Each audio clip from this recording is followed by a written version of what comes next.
Hello everyone, it's DA here with another Destiny 2 video. This is something that I do for every new or alternate releases of games that I enjoy. Can you run it on your PC? We have the Destiny 2 New Light free-to-play specs here, and we will be going over it for new players and those who are transitioning either to PC or just to Battle.net. You might find something useful on there as well. So we will only be going over the minimum specs because once you're able to do the minimum, I think that is good for everyone. So first things first, the base game with the Forsaken expansion is around 87 gigs in file size. In the Shadowkeep expansion, it will go up to 105 gigs, so you will need to have at least 200 gigs of available space on your PC if you are downloading the game fresh. There is currently no explanation out there on if you are going to have to re-download the current version of the game on Steam, but since Destiny 2 game is in a different folder and unattached to Battle.net, you can easily move that folder to a different location before uninstalling Battle.net, and that way you can transfer it to Steam and you can just use the method on Steam that lets you locate the games. That might be the go-to move, so you don't have to download at least more than 50% of the expansion.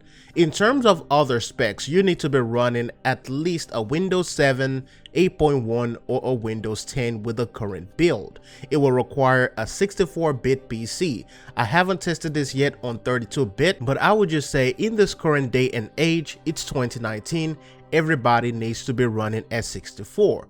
At least an i3 processor or Pentium running at 3.5 GHz. Now, from personal tests that I have done when Forsaken came out, you can still run Destiny 2 at 3.0 GHz, and some people have even still been able to run it at 2.5 GHz. I don't know how crazy that experience have been with that, but I will say 3.0 is going to be that sweet spot. If you are using an AMD, then I will say AMD FX 4350 running at 4.5 GHz. I haven't tested the limits of the AMD version with Destiny, but I think that 4.5 might actually be a sweet spot as well. Now, in terms of the RAM that you need at least 6 gigs and up. No compromise on there, because when it comes to RAM, it is something that you don't want to compromise on. Anything lower than 6 gigs is just a no-go. It's not even going to work for some of the games out there.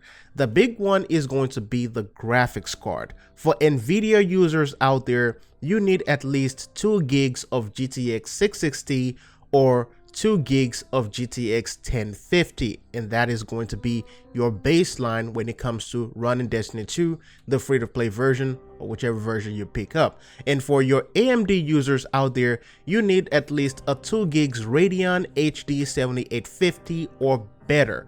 Once again, don't compromise on graphics cards either. Now, once the game comes out, we will start doing some tests and see what the limits are and see if we can even lower the requirements for people who are using low-end PCs. You also need good internet connection when it comes to playing the game in general, but most especially when it comes to the PvP aspect of the game, which is known as the Crucible. If your internet is causing problems for people in PvP, this means you're going to have a terrible ping, you're going to be lagging around. Some people might end up reporting you for teleporting, aka hacking, and that could cause more problems for you later on. So you want to make sure that you have a stable internet or just stick to PvE.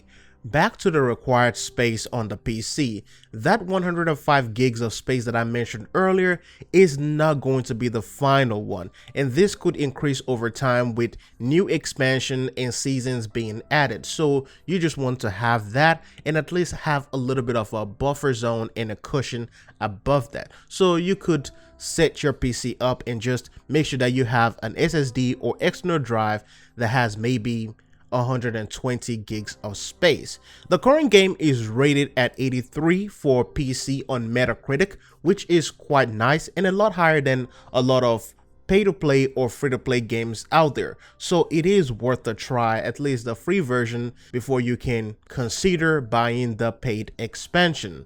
As a lot of you already know, the free version of the game will be coming with the Curse of Osiris in the Warmind expansion, and you will also be getting a lot of the open world events, Crucible, Iron Banner, and even some of the Gambit events as well, so you don't have to worry about being ostracized or cut out of major and important content. The only thing that you will not be able to do if you don't buy the expansion is play some of the story quests that are locked behind an exotic quest, which some of the exotics are not that worth it anyway.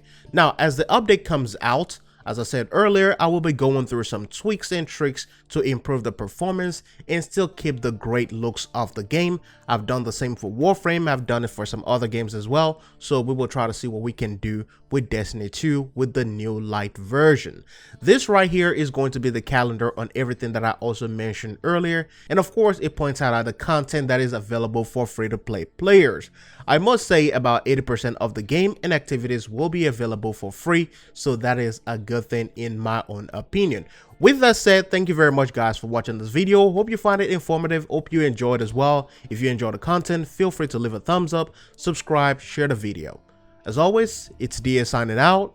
I'll see you guys in the next one.